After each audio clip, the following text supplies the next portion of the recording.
Lucas, un jeune homme dévoré par l'attrait de l'inconnu, était fasciné par les légendes urbaines.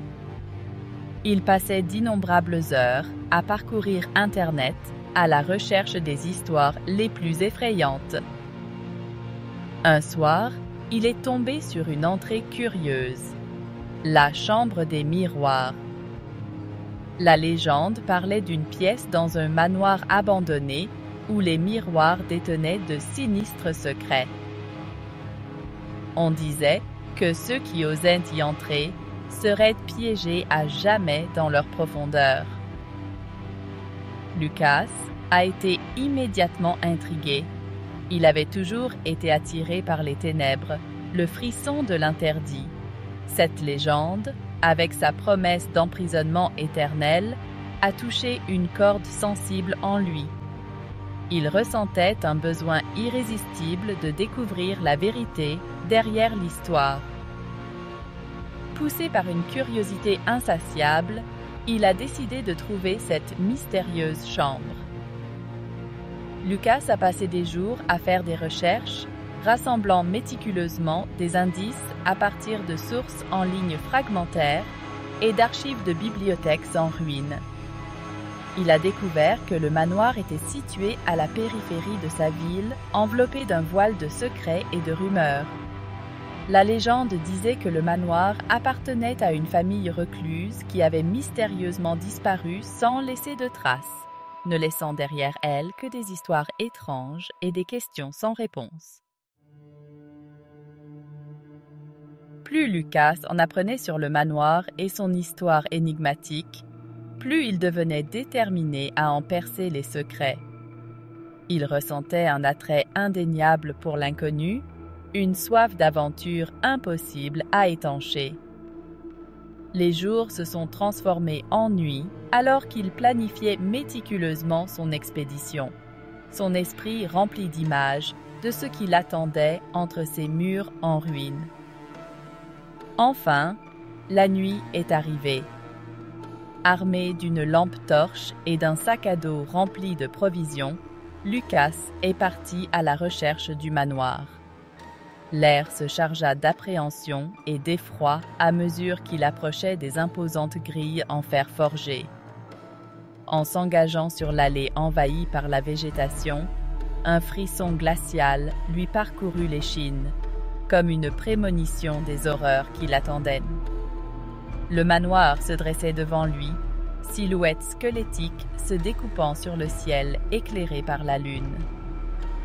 Ses fenêtres étaient sombres, comme des yeux vides fixant la nuit. Le silence était assourdissant, interrompu seulement par le bruissement des feuilles et le ululement lointain d'une chouette. Un sentiment de malaise envahit Lucas, tandis qu'il se dirigeait vers la porte d'entrée, dont la peinture s'écaillait comme des croûtes sur une peau ancienne. Prenant une profonde inspiration, Lucas poussa la porte grinçante. L'odeur de décomposition le frappa comme un coup. Des particules de poussière dansaient dans la faible lumière de la lune qui filtrait à travers les fissures des fenêtres condamnées. Il entra, le cœur battant à tout rompre. Lucas explora prudemment le manoir délabré, ses pas résonnant dans les couloirs vides. Des toiles d'araignée s'accrochaient à son visage comme des doigts fantomatiques, et l'air était saturé de l'odeur de la décomposition et des souvenirs oubliés. Chaque pièce semblait murmurer des histoires d'un passé tragique, de vie brutalement interrompue et de secrets enfouis sous des couches de poussière et de temps.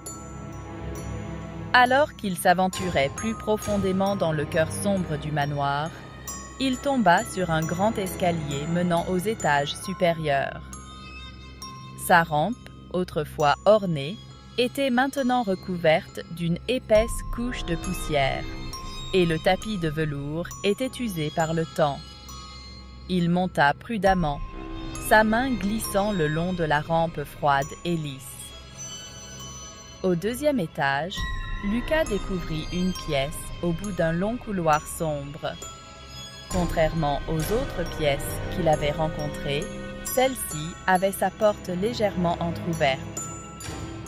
Une faible lumière vacillait à l'intérieur, l'invitant à s'approcher. En s'approchant, il put entendre un léger bourdonnement provenant de la pièce, qui s'amplifiait à chaque pas. Le cœur battant d'un mélange de peur et d'anticipation, Lucas poussa la porte. La pièce était circulaire, ses murs tapissés de miroirs du sol au plafond. Des centaines d'entre eux se reflétaient les uns les autres dans une régression infinie. Au centre de la pièce se tenait une seule lampe à gaz vacillante, projetant de longues ombres dansantes sur les surfaces réfléchissantes. C'était ça, la chambre des miroirs. La vue des innombrables miroirs se reflétant les uns les autres, créant une illusion de profondeur infinie, fascina et troubla à la fois Lucas. Il entra prudemment dans la pièce, chacun de ses mouvements étant multiplié 1000 fois dans les surfaces réfléchissantes. L'air semblait lourd et épais, chargé d'une énergie invisible. Alors qu'il s'avançait dans la pièce, il remarqua quelque chose d'étrange. Son reflet dans l'un des miroirs semblait en retard sur ses mouvements. Il s'arrêta et le reflet fit de même, mais un instant plus tard, il tressaillit comme pour le rattraper. Lucas secoua la tête, mettant cela sur le compte d'une illusion d'optique. Il continua d'examiner la pièce, ses yeux scrutant les reflets sans fin. Mais les événements étranges se poursuivirent. Dans un autre miroir, son reflet sourit, alors même qu'il gardait une expression neutre. Dans un autre, son reflet tourna la tête, détournant le regard. Une terreur glaciale commença à s'emparer du cœur de Lucas. Ce n'étaient pas de simples reflets. C'était autre chose, quelque chose de sinistre et d'inconnu. Il était tombé sur quelque chose de bien plus terrifiant qu'il ne l'aurait jamais imaginé. Il devait sortir, et vite. La panique submergea Lucas lorsqu'il réalisa la gravité de sa situation. Les reflets n'étaient plus de simples images. Ils se déplaçaient de manière indépendante, leurs yeux suivant chacun de ses mouvements avec une intensité troublante. Il se précipita vers la porte, mais à sa grande horreur, elle avait disparu. La pièce, qui était autrefois une promesse d'évasion, lui donnait maintenant l'impression d'être une prison, ses murs réfléchissants se refermant sur lui. Il passa ses mains sur la surface lisse, cherchant désespérément un signe de la sortie, mais c'était comme si la porte s'était volatilisée. La pièce semblait vibrer autour de lui, les reflets se déformant de plus en plus, leurs mouvements devenant de plus en plus erratiques. Lucas était piégé, pris au piège d'un terrifiant labyrinthe de miroirs sans issue. Son cœur battait à se rompre contre ses côtes. Sa respiration se faisait courte, en halètements irréguliers. La peur, glaciale et paralysante, le tenait dans ses griffes. Il était seul, entouré d'une armée de ses propres reflets déformés, chacun étant une parodie de sa terreur. Désespéré, Lucas frappa les miroirs, ses poings heurtant le verre froid et inflexible. Mais ses efforts furent vains. Les reflets continuèrent de se moquer de lui, leurs mouvements devenant plus fluides, plus réalistes à chaque instant qui passait. Il ne se contentait plus d'observer. Il venait le chercher. Alors que la peur de Lucas atteignait son paroxysme, une présence effrayante commença à se manifester à l'intérieur des miroirs. Une silhouette, grande et squelettique, avec des yeux qui brûlaient d'une lumière impie, émergea des profondeurs des reflets. Ses mouvements étaient lents et délibérés, emplis d'une ancienne malice qui fit froid dans le dos de Lucas. Les yeux de la silhouette se posèrent sur Lucas, et un large sourire grotesque s'étendit sur son visage, révélant des rangées de dents acérées comme des rasoirs. Lucas recula, le sang glacé. L'entité du miroir tendit la main, ses longs doigts osseux se tendant vers lui, comme pour tenter de se libérer de sa prison réfléchissante. Lucas trébucha en arrière, trébuchant sur ses propres pieds, alors qu'il tentait désespérément de mettre de la distance entre lui et l'horrible apparition. La pièce sembla se rétrécir autour de lui, l'air devenant lourd et épais de l'odeur de la décomposition et du désespoir. Il était pris au piège, seul, avec une entité d'une indicible malfaisance. Son esprit s'emballa, luttant pour comprendre la situation, pour trouver un moyen de sortir de ce cauchemar. Mais il n'y avait aucune échappatoire. Il était pris dans sa toile, une mouche prise au piège des fils soyeux d'une toile d'araignée. La terreur donna à Lucas une poussée d'adrénaline. Il se releva d'un bond, les yeux scrutant la pièce à la recherche d'une issue. Mais la pièce était une chambre close. Les miroirs formaient une barrière impénétrable. Il était pris au piège, à la merci de l'entité qui le traquait maintenant depuis l'autre côté de la surface réfléchissante. Le sourire de l'entité s'élargit, ses yeux brûlants d'une faim froide et prédatrice alors qu'elle glissait plus près de la surface du miroir. Sa main griffue se pressa contre le verre, le reflet ondulant et se déformant à son contact. Lucas pouvait sentir le regard malveillant de l'entité le transpercer, le dépouillant de sa santé mentale, de son espoir. Il cria, un cri primal de terreur et de désespoir qui résonna dans la chambre, pour être aussitôt englouti par l'étendue infinie des miroirs. Il était perdu, sa voix étouffée par la présence écrasante de l'entité qui se tenait maintenant devant lui, sa forme se solidifiant, devenant plus réelle à chaque instant qui passait. Lucas ferma les yeux, se préparant à l'inévitable. Il pouvait sentir le souffle froid de l'entité sur son visage, sa puanteur rance emplissant ses poumons.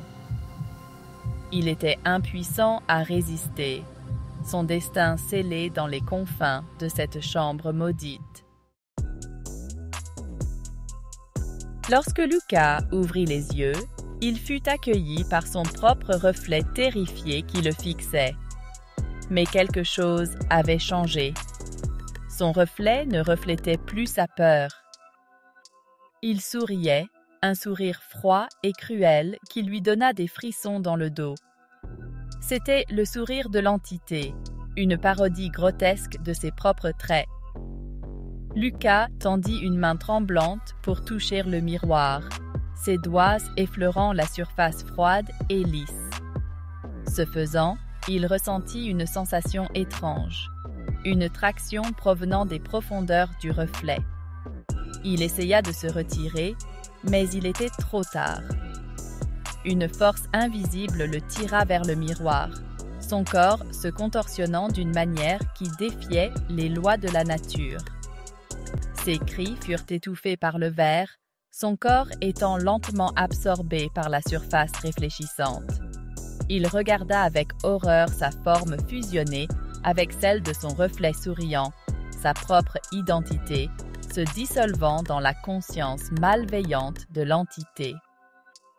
Les derniers vestiges de l'humanité de Lucas vacillèrent et s'éteignirent, son essence consumée par les ténèbres qui résidaient dans la chambre des miroirs.